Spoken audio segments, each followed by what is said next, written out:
আজ আবার ভাবছি যে কোথায় যাচ্ছি। আজ যাচ্ছিলাম আবারও মেলায়, কারণ উল্টোরাতে এবার 2 দিন পড়েছে, তাই এটা ছিল পরের দিন। দেখো পরের দিন গিয়ে দেখি মেলা পুরোই ফাঁকা। আর এখানটা দেখো আমার দিদির ছেলে হাই করে দিল। আগের দিন মেলায় এসে এই সব জায়গায় পা ফেলার মতো জায়গা পাইনি, আর আজকে এসে দেখি পুরো ফাঁকা। আমার দিদির ছেলে আবার উঠে গেল মিকি মাউসে। আমারও খুব উঠতে ইচ্ছা করছিল, কিন্তু কী আর করব, বড় হয়ে গেছি, উঠতে আর পারলাম না। তারপর ও নেমে আসার পর আমরা তিনজনা মিলে খেয়ে নিলাম আইসক্রিম। আর তারপরে এই দোকানটা আমার চোখে পড়লো, এখান থেকে তো আমার সত্যিই ইচ্ছে করছিল না।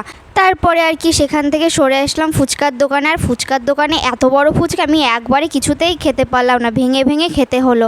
মানে আমার এই ব্যাপারটা খুবই হাস্যকর লেগেছে, মেলার ফুচকাও নাকি এত বড় হয়।